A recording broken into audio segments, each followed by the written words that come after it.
하나님께서 주일 오전 여러분들에게 주시는 말씀은 누가복음 6장 39절부터 45절까지 말씀입니다. 누가복음 6장 39절부터 45절까지 말씀입니다. 주님의 말씀을 받으시기를 바랍니다. 또 비유로 말씀하시되 맹인이 맹인을 인도할 수 있느냐? 둘이 다 구덩이에 빠지지 아니하겠느냐? 제자가 그 선생보다 높지 못하나 무릇 온전하게 된 자는 그 선생과 같으리라. 어찌하여 형제의 눈 속에 있는 티는 보고 내 눈 속에 있는 들보는 깨닫지 못하느냐? 너는 내 눈 속에 있는 들보를 보지 못하면서 어찌하여 형제에게 말하기를 형제여 나로 네 눈 속에 있는 티를 빼게 하라 할 수 있느냐? 의식하는 자여 먼저 네 눈 속에 들보를 빼라. 그 후에야 내가 밝히 보고 형제의 눈 속에 있는 티를 빼리라. 못된 열매 맺는 좋은 나무가 없고 또 좋은 열매 맺는 못된 나무가 없느니라. 나무는 각각 그 열매로 아나니 가시나무에서 무화과를 또는 찔레에서 포도를 따지 못하느니라. 선한 사람은 마음에 쌓은 선에서 선을 내고 악한 자는 그 쌓은 악에서 악을 내나니 이는 마음에 가득한 것을 입으로 말함이니라. 아멘. 기도하시겠습니다. 거룩하고 자비로우신 하나님, 오늘도 우리를 부르셔서 주의 말씀 앞에 세워주심을 감사드리옵나이다. 주의 말씀을 듣고 이해할 수 있는 마음을 허락하여 주시고 기꺼이 즐거운 마음으로 주의 말씀에 순종하는 주의 백성들로 나타나게 하여 주시옵소서.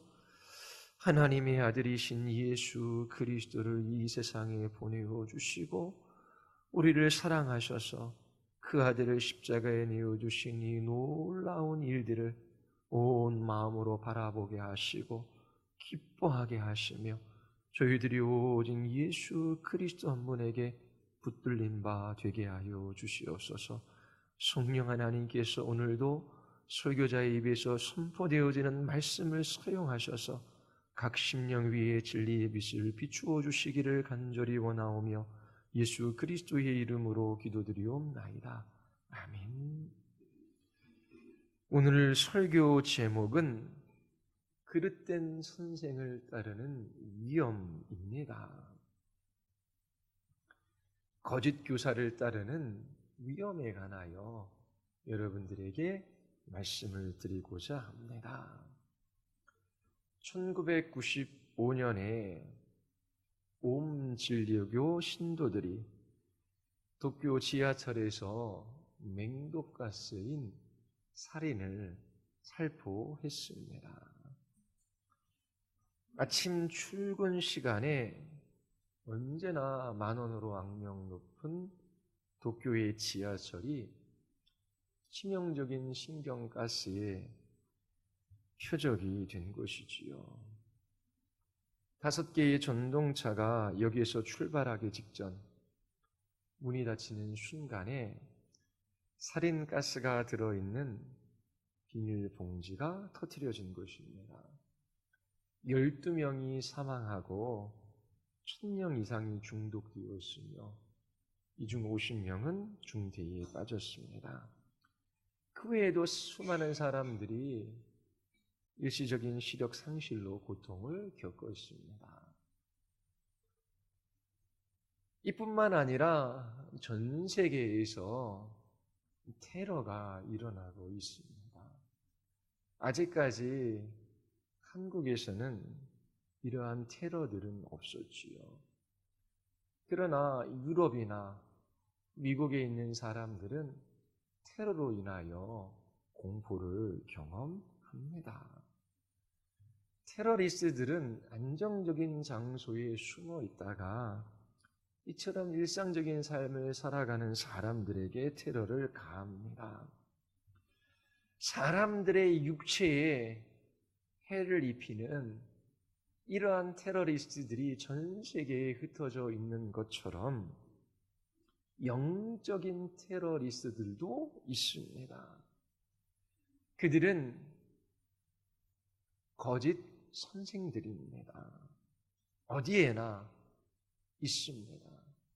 사람들을 그릇된 길로 이끕니다.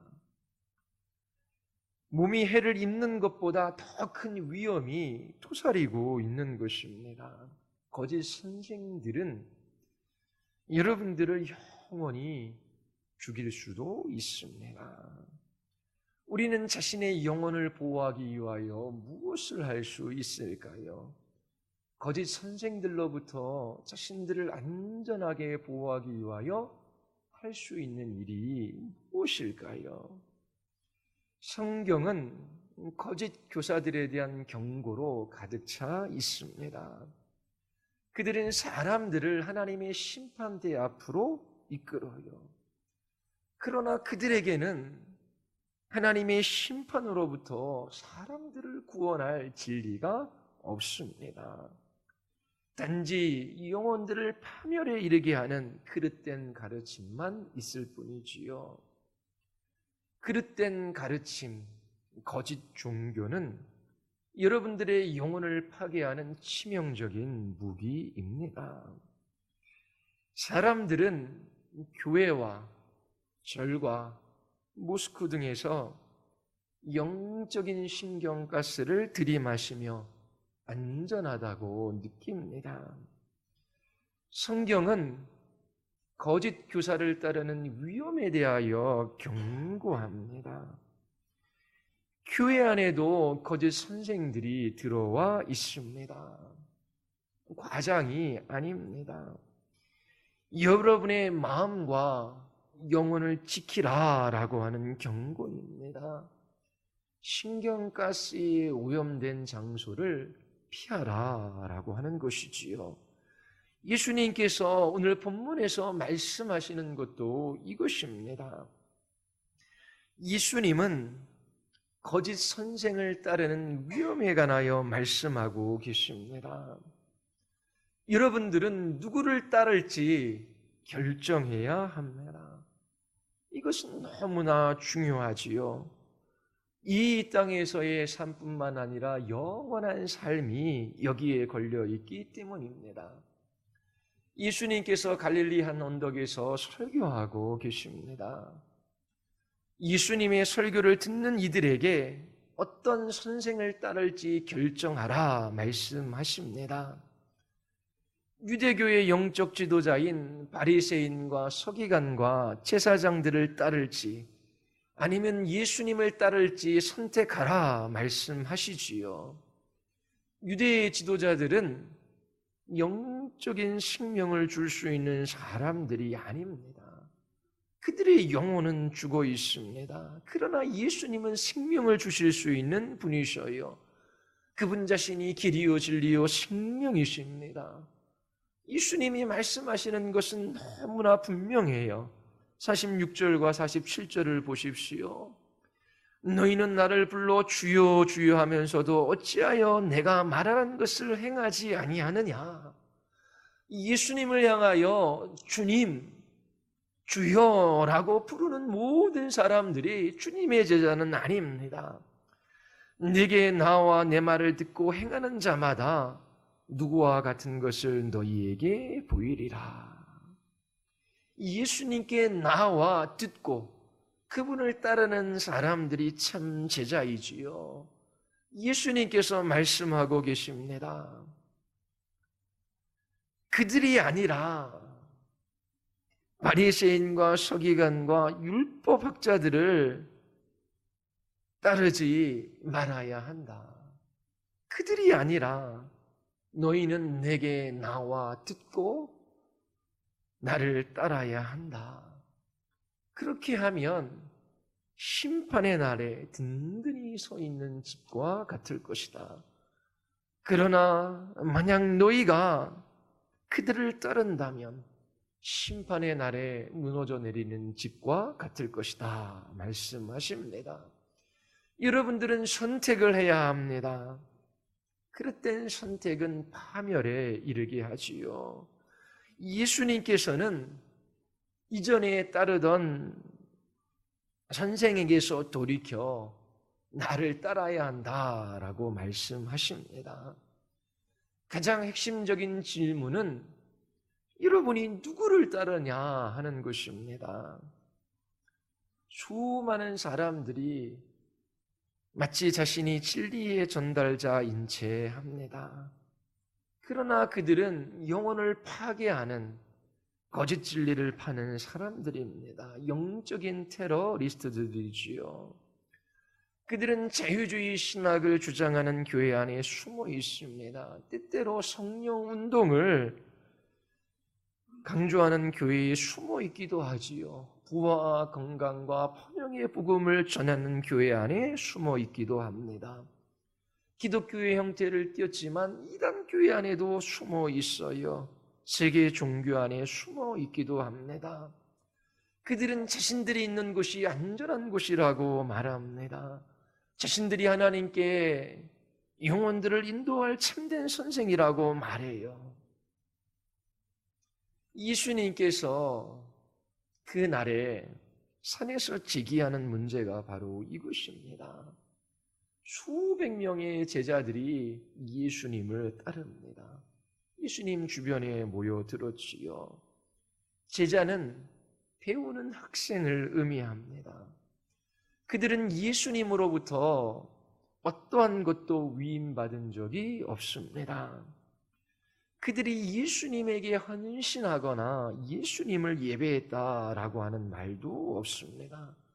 그들은 단지 배우는 사람들입니다. 예수님을 따르는 수많은 사람들이 있지요. 그들은 병자를 고치시고 귀신을 내어주시는 예수님의 능력을 보았어요. 예수님은 물리적인 영역뿐만 아니라 영적인 영역도 다스리고 계시다라고 하는 것을 보여주셨습니다. 그리고 천의 사람들이 전혀 들어보지 못했던 그러한 심오한 말씀을 들려주셨습니다. 그들의 마음이 예수님께 끌렸어요. 그러나 예수님은 그들에게 말씀하십니다. 너희들은 선택을 해야 한다. 이전에 따르던 영적인 선생들을 계속 따를 것인가, 아니면 나를 따를 것인가? 나를 주님이라고 부르는 것만으로는 충분하지 않다. 내게 나와 나의 말을 듣고 나를 따라야 한다. 그렇지 않는다면 너희들은 심판의 날에 무너져 파괴되고 말 집과 같을 것이다. 예수님을 따르는 수많은 제자들이 있었습니다. 예수님께 배우고자 하는 사람들이지요. 그들 모두가 예수님에게 온전히 헌신된 사람들은 아닙니다. 몇몇은 예수님에게 헌신되어져 있지만 대부분은 아니었어요. 아마도 그들 대부분은 그리스도를 믿어 구원을 얻는 문제에 있어 우물쭈물하고 있었을 것입니다. 사실 제자들 안에는 예수님을 알고 싶어하는 사람부터 확실한 믿음을 가진 사람까지 여러 부류의 사람들이 있었습니다. 예수님에게 마음을 빼앗겨 예수님을 사모하는 사람도 있고 예수님을 향하여 온전히 헌신하는 사람도 있었어요. 예수님의 말씀을 알아듣지 못하는 사람도 있었고 그 말씀을 이해하는 사람도 있었지요. 의심의 눈초리로 바라보는 사람도 있었고 믿고 따르는 사람도 있었습니다. 예수님이 행하시는 일을 보고 놀라는 사람도 있었고 예수님을 예배하는 사람도 있었습니다.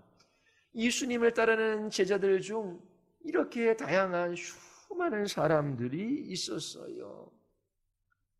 이런 사람들은 어디에나 있습니다.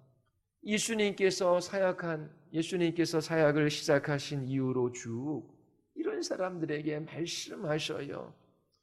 너희들은 선택을 해야만 한다. 그리고 오늘 본문에서 잘못된 선택에 대한 위험을 지적하십니다. 오늘날에도 동일하게 예수님 주위에 여러 모양의 사람들이 모여듭니다.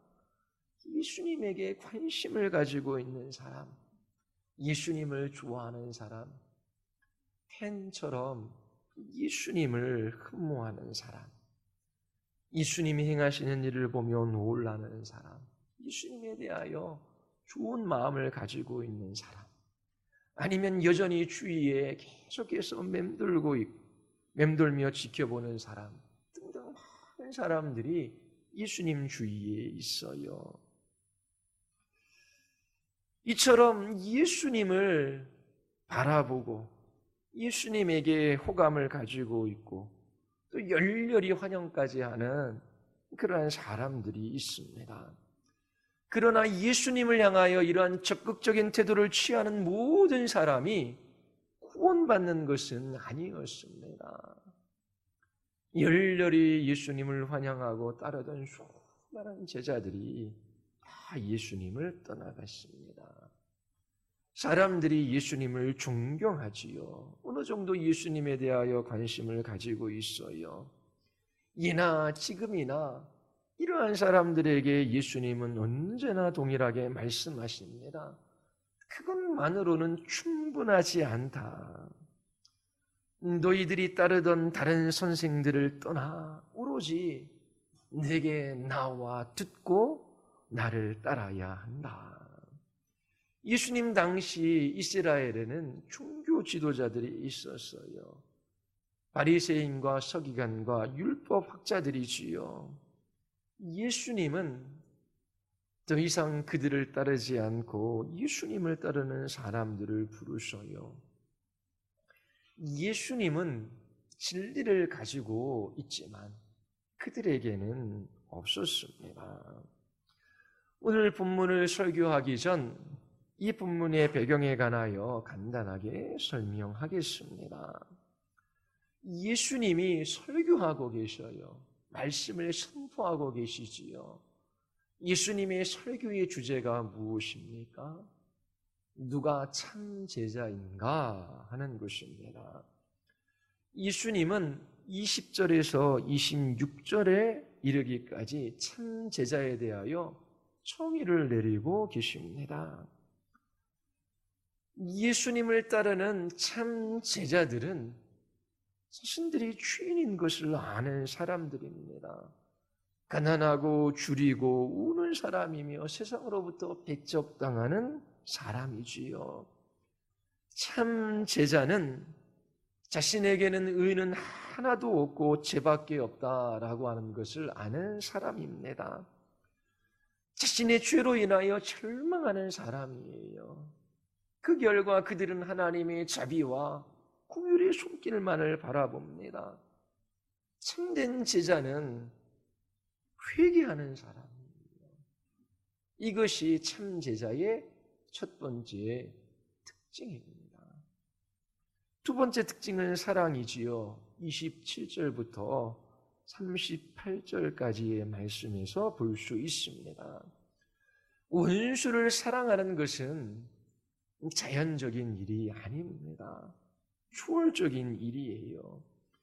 여러분을 미워하고 박해하고 여러분들에게 해를 끼치는 사람들을 사랑하는 것은 인간의 본성으로 할 수 없는 일입니다. 원수를 사랑하는 것은 하나님께서 여러분들 안에 역사하고 계시다라고 하는 증거예요. 회개는 하나님께서 여러분 안에 어떠한 일을 시작하셨다라고 하는 증거입니다. 그리고 사랑은 하나님께서 여러분들 마음 안에 지속적으로 역사하고 계시다라고 하는 증거입니다. 먼저 성령께서 여러분들의 마음 안에 회개를 불러일으키십니다. 그리고 그 죄에서 돌이켜 예수 그리스도를 바라보게 하셔요. 그때에 하나님께서 여러분들의 마음 안에 하나님의 사랑을 심기어 주십니다. 여러분이 주님의 참 제자라면 여러분 자신이 얼마나 비참한 죄인인지를 압니다. 하나님께서 용서해 주시지 아니하시면 아무런 소망이 없다라고 하는 것을 알고 있어요. 그래서 하나님께 나아가 엎드려 오직 하나님의 사제의 은총만을 구합니다. 주님께서 불쌍히 여겨주시기를 바라지요. 그리고 예수 그리스도를 붙듭니다. 그때 하나님께서 여러분들의 마음을 바꿔주시고 거듭나게 하셔요. 옛 마음을 제거해 주시고 새로운 마음을 주십니다. 성령님을 보내어 주셔요. 여러분은 그 누구도 사랑할 수 없는 사람을 사랑할 수 있게 됩니다. 원수를 사랑해요. 이것이 참 제자의 두 번째 특징입니다. 세 번째 특징은 예수님의 주되심에 대한 복종입니다. 참 그리스도인들은 거짓 교사를 멀리해요. 그들은 죄에 대하여 회개하는 사람입니다. 원수를 사랑하는 사람들이지요. 그리고 오늘 본문에서 발견하는 참 제자는 주님께 나와 그분의 말씀을 듣고 따르는 사람들입니다. 우리 주님은 가장 놀라운 방식으로 이 점을 드러내십니다.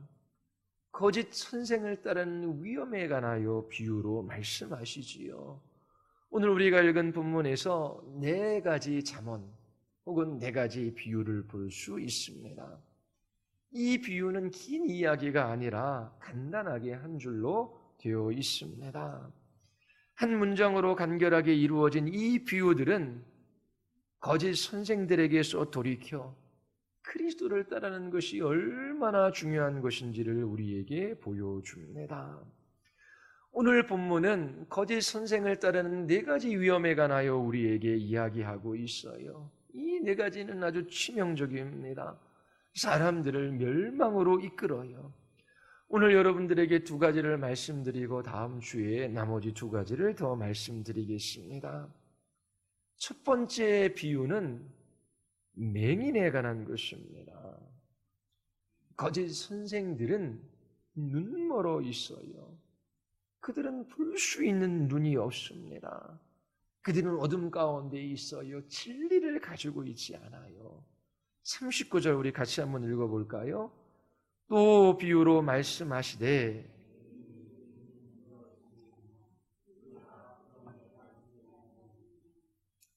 이러한 39절과 같은 진술을 금언 또는 공리라고 부르기도 합니다.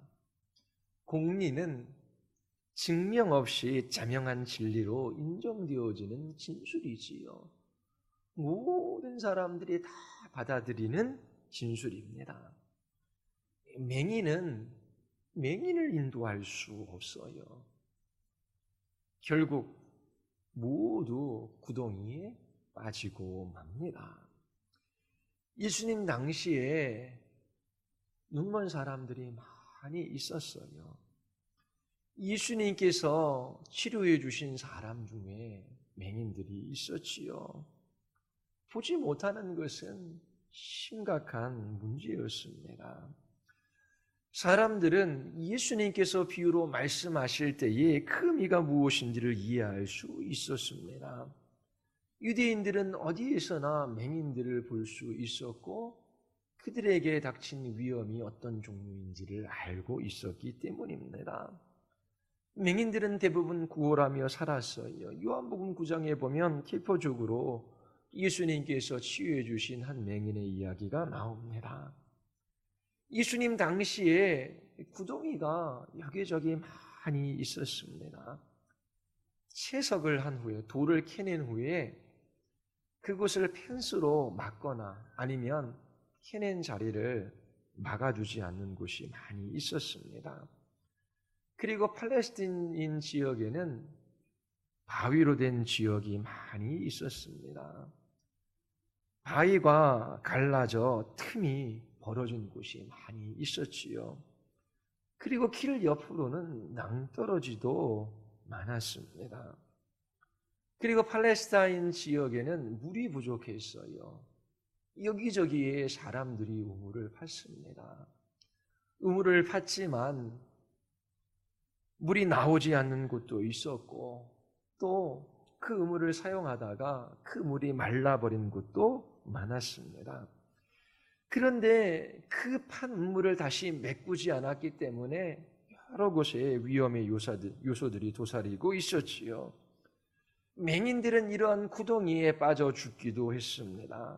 예수님은 이러한 것들을 아시고 말씀하셨습니다. 구덩이라고 하는 이 단어는 얕은 웅덩이를 말하는 것이 아닙니다. 말라버린 우물처럼 한 번 빠지면 죽을 수도 있는 깊은 곳을 의미합니다. 한 맹인이 다른 맹인을 인도하여 다른 지역으로 가고자 합니다.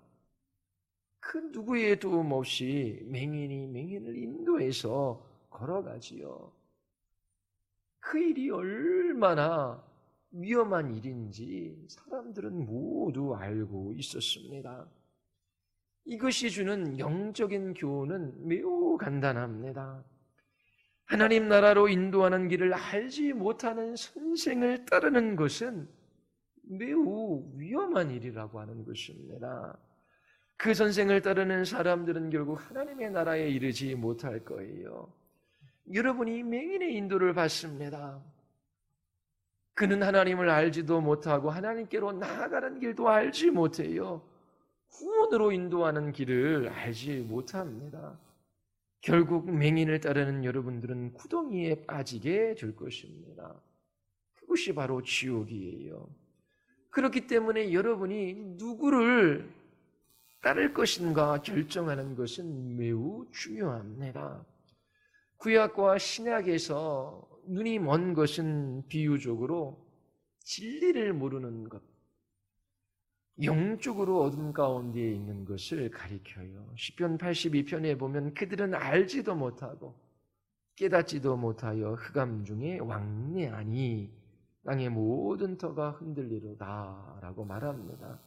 고린도후서 4장 4절에 보면 그 중에 이 세상의 신이 믿지 않은 자들의 마음을 혼미케 한다라고 합니다. 이 세상의 신이, 사단이 믿지 않는 자들의 마음을 어둡게 해요. 그들의 눈을 멀게 하는 것이지요. 하나님을 알지 못하는 사람들은 진리에 눈멀어 있습니다. 이처럼 하나님을 알지 못하는 사람들을 따른다면 결국 구덩이에 빠지고 맙니다. 지옥에 떨어지는 것이지요. 사실 예수님은 바리새인과 서기관과 이스라엘의 영적인 지도자들에 관하여 말씀하고 계셔요. 그들은 사람들을 영적인 구덩이로 이끄는 사람들입니다. 마태복음 15장에 보면 예수님은 바리새인들을 맹인으로 비유하십니다. 예수님께서 그들에게 말씀하시고 그들이 깨닫기를 원하시지요. 그러나 바리새인들의 마음 안에는 예수님을 향한 반감만 커져갑니다. 예수님과 바리새인들 사이의 갈등의 골만 더 깊어가지요.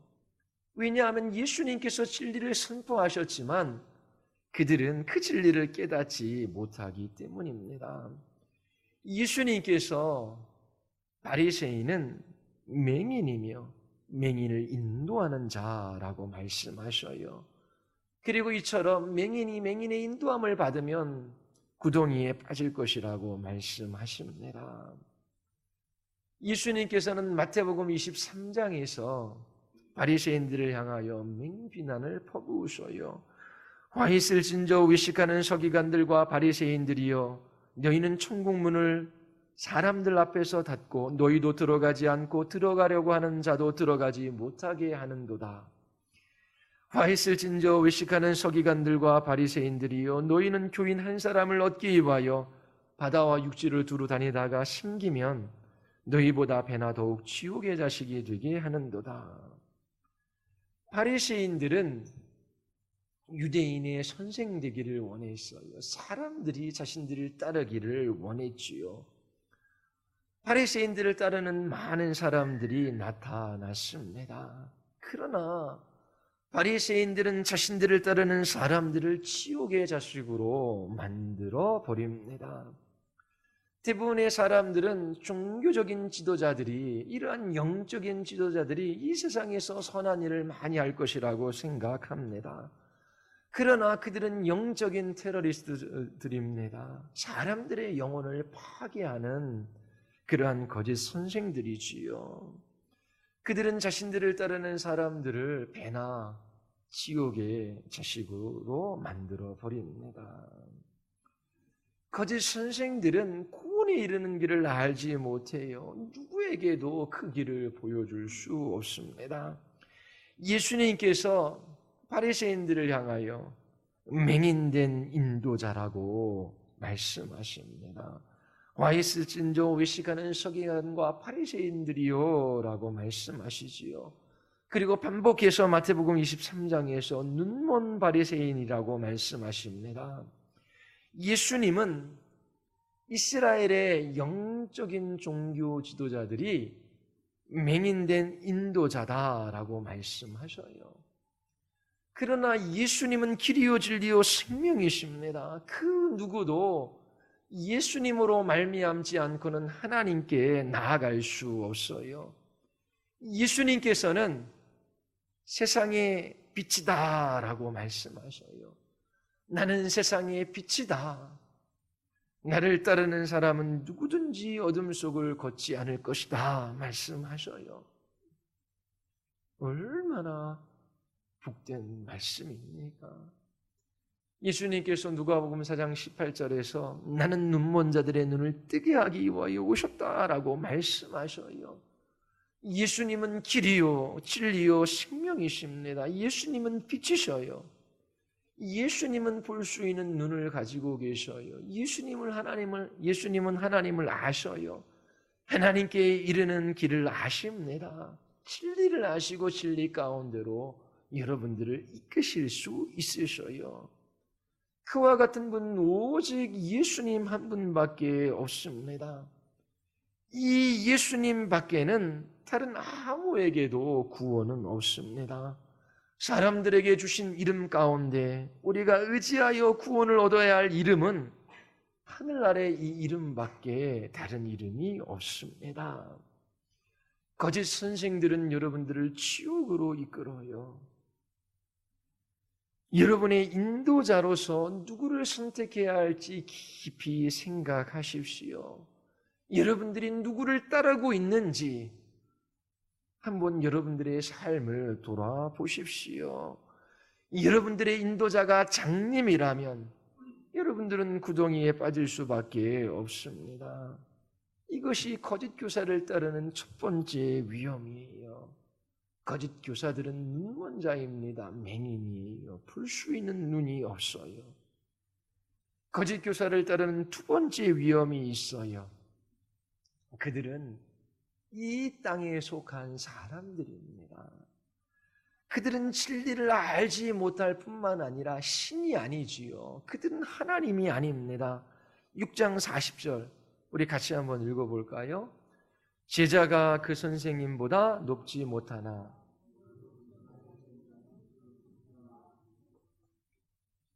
여러분은 선생님보다 높지 않습니다. 여러분이 아는 모든 것은 선생님으로부터 들은 거예요. 선생님보다 더 뛰어날 수 없지요. 여러분의 선생님이 멈추는 곳에 여러분들도 멈춥니다. 선생님의 한계가 여러분들의 한계예요. 선생님에게 오류가 있다면 여러분들에게도 오류가 있습니다. 다른 선생으로 가지 않으면 여러분들이 택한 선생님보다 더 높아질 수 없어요. 여러분은 배운 것 이상 알 수 없습니다. 이 사실이 너무나 두려운 일이에요. 가슴 떨리는 일 아닙니까? 거짓된 선생을 따른다면 여러분은 그를 넘어서서 더 나아갈 수가 없어요. 그가 하나님께로 나아가는 길을 알지 못한다면, 하나님의 진리를 알지 못한다면, 복음을 알지 못한다면, 구원의 길을 알지 못한다면 여러분도 역시 그렇게 될 거예요.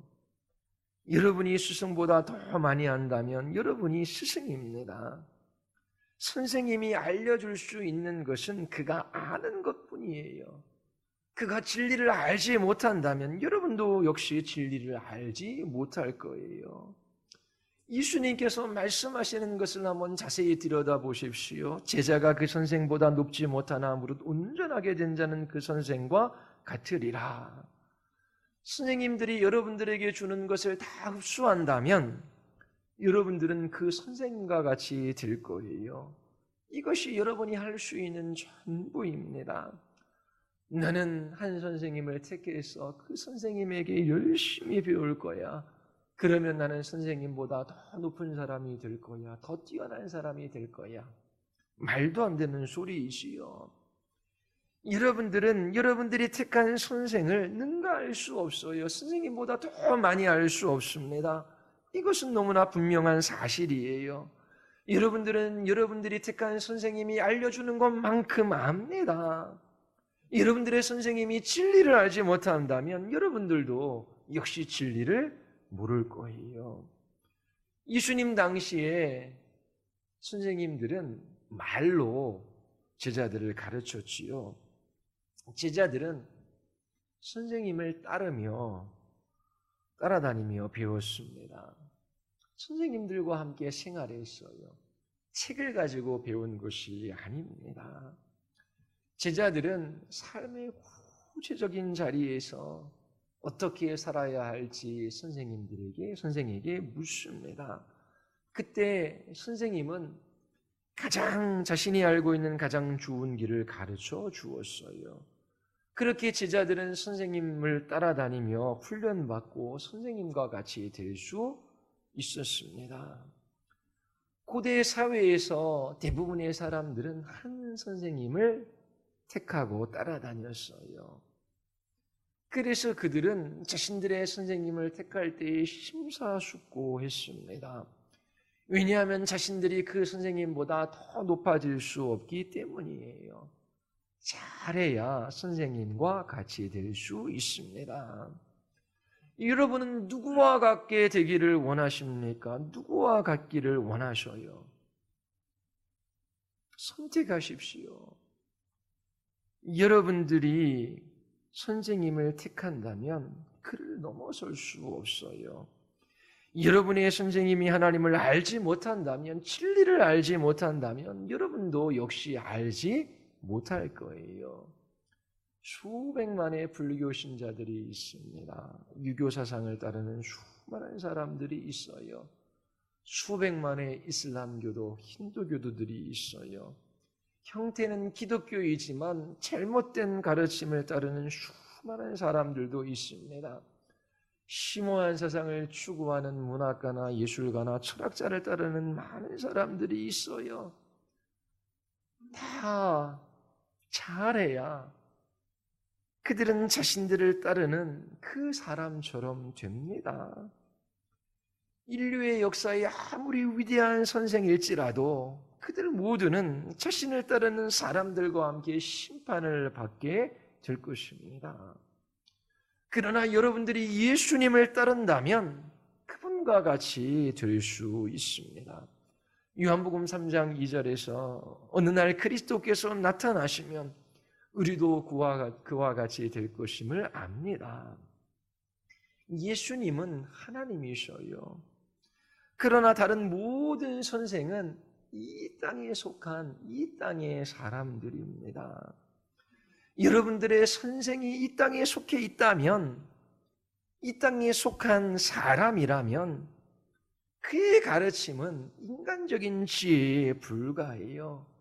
인간이 만든 철학이나 윤리학을 가지고 하나님을 알 수 없습니다. 인간이 만든 종교를 가지고 하나님께 이를 수가 없어요. 이 모든 것은 이 세상에 속한 것입니다. 여러분의 영혼을 파괴하는 영적인 테러리스트를 주의하십시오. 그들은 맹인이며 이 세상에 속해 있을 뿐이에요. 누구를 따르시겠습니까? 여러분의 선생으로 누구를 택하시겠습니까? 세상에는 선생들로 가득 차 있어요. 영적인 테러리스트들은 포기의 안전한 곳에 숨어 있으면서 영적인 신경가스를 퍼뜨리고 있습니다. 사람들은 기꺼이 이러한 것들을 빨아들이고 있어요. 결국 그들은 구덩이에 빠지고 말 것입니다. 그들의 선생이 맹인이기 때문에 그래요. 이 세상에 속해 있기 때문입니다. 그들은 눈멀고 세속적인 제자들만 만들어낼 뿐입니다.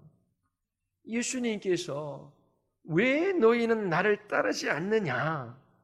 나는 길이요 진리요 생명이다. 나로 말미암지 않고는 그 누구도 아버지께로 나아갈 수 없다 말씀하십니다.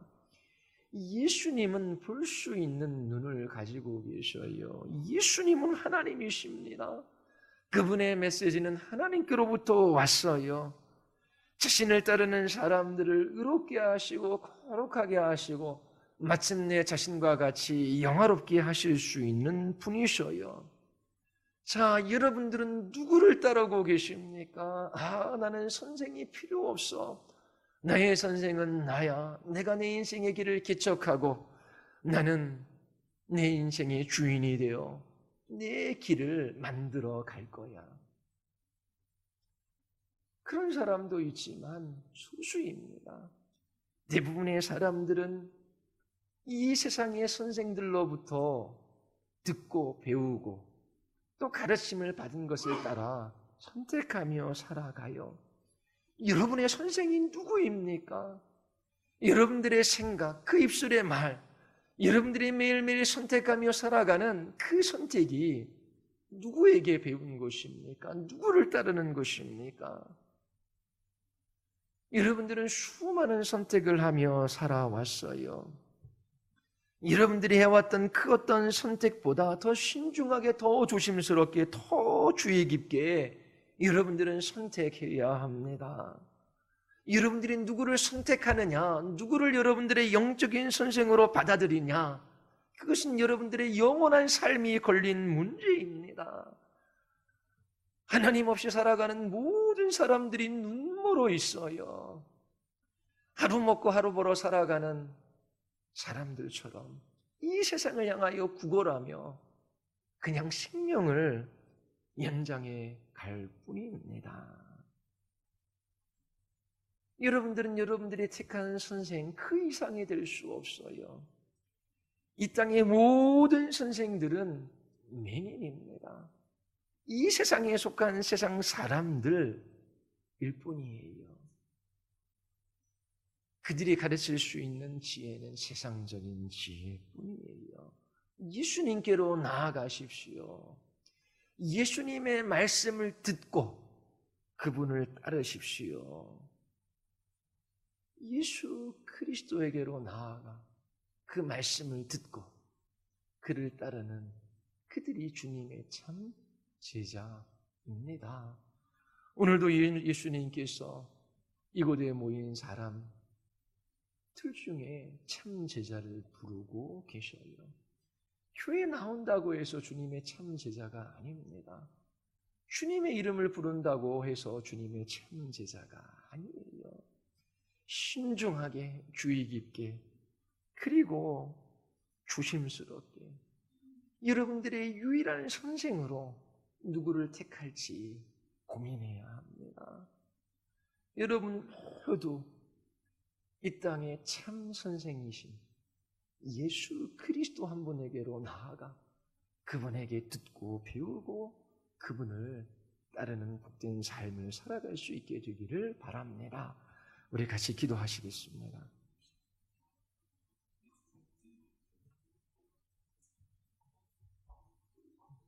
우리 이 시간 기도할 때 하나님, 저희들의 귀를 예수 그리스도의 말씀에 귀를 기울이게 하여 주시옵소서. 수많은 거짓 선생들이 있고 또 세상에 권세 잡은 자, 사람들을 미혹해 하는 사단이 있습니다. 하나님, 저희들의 마음이 어둠 가운데 있어 진리를 깨닫지 못하고 이 세상에서 헤매이고 있습니다. 하나님, 어느 순간 구덩이에 빠져 영원한 멸망에 이를 수밖에 없습니다. 하나님, 참으로 유일한 선생님이신 예수 그리스도를 우리의 온 마음으로 받아들이게 하시고 그분께 나아가 듣고 그분을 따르게 하여 주시옵소서. 주님, 나에게 말씀하여 주시옵소서. 주님의 참 제자로 살아가게 하여 주시옵소서. 우리 같이 한번 주의 말씀